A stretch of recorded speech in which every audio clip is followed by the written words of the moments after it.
ഇതൊരു ഡൈനോസറിന്റെ മുട്ടയെന്ന് പറഞ്ഞാൽ നിങ്ങൾക്ക് വിശ്വസിക്കാൻ പറ്റുമോ? ഇല്ല അല്ലേ? അപ്പോൾ ഇന്നത്തെ ചലഞ്ച് ചെയ്യാൻ വേണ്ടിയിട്ട് നമ്മൾ എന്ത് ചെയ്യുന്ന ആലോചിച്ചപ്പോഴാണ് കഴിഞ്ഞ ദിവസം നമ്മൾ ഈ കടയിൽ നിന്ന് കുറച്ച് ഫ്രൂട്ട്സ് വാങ്ങിയിട്ടുണ്ടായിരുന്നു. അപ്പോൾ അതിൽ ഇതുപോലൊരു ഫ്രൂട്ട് ഉണ്ടായിരുന്നു. ഈ ഫ്രൂട്ട് ഏതാണെന്ന് നിങ്ങൾക്ക് എല്ലാവർക്കും അറിയാമെന്ന് വിചാരിക്കുന്നു. നല്ല ടേസ്റ്റ് ഉള്ളൊരു ഫ്രൂട്ടായിരുന്നു.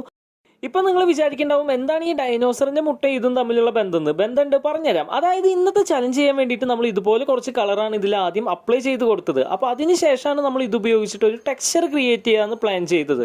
ഇത് ചെയ്തു തുടങ്ങിയപ്പോഴാണ് ഒരു കാര്യം മനസ്സിലായത്. ഇതിൽ അത്യാവശ്യം വാട്ടർ കണ്ടന്റ് ഉള്ളതുകൊണ്ട് തന്നെ നമ്മൾ വിചാരിച്ചോർത്തൊന്നും കാര്യങ്ങൾ നിന്നില്ല. പേപ്പർ ആകെ നനഞ്ഞ് കുഴഞ്ഞൊരു പരുവത്തിലായിട്ടുണ്ടായിരുന്നു. അപ്പോൾ നമ്മൾ ടിഷ്യൂ പേപ്പർ എടുത്ത് മെല്ലെ മെല്ലെ ഒപ്പിയിട്ട് അതിനൊന്ന് ഉണക്കി എടുത്തിട്ടുണ്ട്. അതിനുശേഷമാണ് നമ്മുടെ ഇന്നത്തെ ഒരു ഡ്രോയിങ് ചലഞ്ച് നമ്മൾ സ്റ്റാർട്ട് ചെയ്തിട്ടുണ്ടായിരുന്നത്. കുറച്ച് നേരം നോക്കിയിരുന്നപ്പോൾ ഇതുപോലൊരു പിക്ചറാണ് നമുക്ക് ക്രിയേറ്റ് ചെയ്തെടുക്കാൻ പറ്റിയത്. വെള്ളത്തിലൊക്കെ ഉണ്ടാവുന്ന പോലത്തെ ഒരു ഡൈനോസറിനെയാണ് നമ്മൾ വരയ്ക്കാൻ ശ്രമിച്ചത്. കുറച്ച് പേർക്കെങ്കിലും കണക്ട് ആയിട്ടുണ്ടാവുമെന്ന് വിചാരിക്കുന്നു.